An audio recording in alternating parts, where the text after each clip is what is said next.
going to be talking all about downward dogs, why you hate them, how to start loving them, as well as best form practices and some stretches that you can do to help open up your chest and therefore make your downward dog feel better. So with all that being said, let's go ahead and get started by talking about the form. Before we can understand the form of a downward dog, we first have to understand where we are supposed to be feeling it and what is supposed to be stretching. So in a downward dog, the primary stretch is in the chest.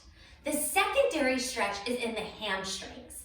And a lot of people get this reversed and they think that they're supposed to stretch their hamstrings, and that's why the downward dog doesn't feel great. So listen up.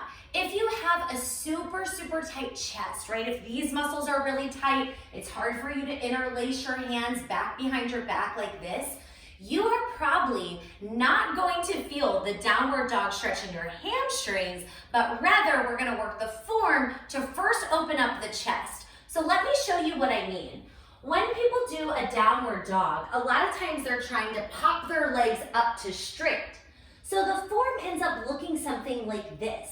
Now, when I'm in this position, I have a lot of pressure on my wrist. Yes, my legs are straight, but I'm not really feeling a stretch anywhere. This is more just like pressure on my joints and on my body. So I'm gonna teach you how to get out of this position and instead move to this position. Listen closely. The goal of a downward dog is not to straighten your legs. The goal of a downward dog is to feel a stretch in the chest, okay? So when we set up, right now my shoulders are way up by my ears. I have a very short neckline. I have pretty much even weight between my hands and my feet. So here's how we're gonna correct it. Step one, we need to relax the shoulders. The shoulders pull down the back. Wanna see that one more time? Shoulders are in my ears, shoulders are relaxed, my neck is nice and long. Step two, I'm going to deeply bend my knees. Step three, I'm gonna push my stomach backwards toward my thighs. Let me show you those steps again. So here I am, really high, straight legs, even weight, shoulders are up in my ears. Step one, shoulders relax. Step two, knees deeply bend. Step three, I push the stomach back toward the thighs, okay? Now, I'm gonna pause right here for just a moment because I do wanna make a note. I am pretty flexible in my chest here. This is an open spot for me. You may not be as flexible in the chest, so our positions may look a little bit different. Even though they look different, the form principles that I'm talking about are the same. So getting the shoulders out of the ears, then bending the knees deeply, pushing the stomach back. Your range may be different than mine, but again, the principles are the same. Let's keep going. Step one, shoulders down and back. Step two, knees deeply bend. Step three, push the stomach back toward the thighs. Okay, now wherever your shoulders land, they have to stay here for the next part. Now you're going to begin to tip your tailbone up to the ceiling, keeping the shoulders in place and driving the heels down. What we don't want to happen, so let me go back. What we don't want to happen is we don't want to start to straighten our legs and then let the shoulders come forward because we're basically going to end up where we started, yeah? So one more time, I love running through these steps. Shoulders down and back, knees deeply bend, chest presses back, keep the chest frozen here, start to tip the tailbone up, drive the heels down, and that's where you want to be for your downward dog. There is so much opposition happening. The hands are pushing forward, the shoulders are driving back, the chest is pressing backwards, the tailbone tips up, the legs press down, so the entire body pulls away from one another for a really incredible stretch. If you are really tight in your chest and that's feeling pretty impossible, now you want to think about taking your hands higher from the floor, because if we shorten that lever, if we lift the hands a little bit higher, it's going to make the entire stretch more attainable. So here I have a set of blocks.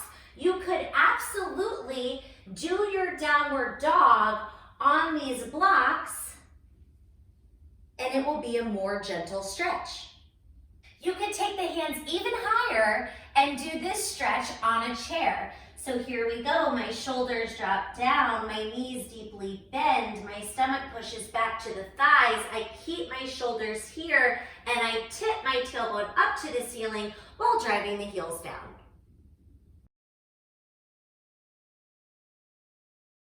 If you are someone who has an ample chest size, you may find that you get into a downward dog and it quite literally feels like your boobs are smothering you, like they're coming up into your face and you cannot breathe, okay? Now this is not something I personally dealt with. I've never really had much up on top here, but this is definitely a very, very common report of downward dogs. So the first thing that I want to say is I want to give you permission to move your head around, to lift your chin slightly so you give yourself a little bit more breathing room. In the Become Project, we are never in a downward dog for very long. Like, I don't think we're ever in it for longer than 2 to 4 counts. So just know that the end is near and soon you'll be out of it. Another option that I've heard people talk about and that seems to work well is to take a yoga strap and actually tie it above the chest area. My yoga strap is packed away somewhere, so this is just a pair of leggings, but quite literally kind of binding yourself up top here to help keep the boobs out of the way, so that way you have a little bit more space in the neck. Next up, we're going to talk about some stretches that you can do to help open up your chest and therefore make your downward dog feel better. So I have a set of blocks here, and I'm going to move into a child's pose. Your knees can be together or apart, completely up to you. Sink your hips back, and then feel this stretch here. So because my hands are not all the way on the floor and I elevated them a little bit, that is causing me to get a little bit of a deeper stretch in the chest. If I wanted to take this one step further, I could turn my blocks so that my hands are even higher, and once again, that's going to create a really nice stretch for the chest. So the next stretch is actually the most similar to a downward dog. It looks very much like the last stretch, except the hip position is different and it very much mimics the downward dog. So instead of taking a child's pose with my hips to my heels, I'm gonna move my knees backwards and I'm gonna lift my butt up to the ceiling. You could do this with your hands on the floor or with your hands on blocks, but you'll notice that the upper body and tailbone is mimicking exactly what we would do in the downward dog.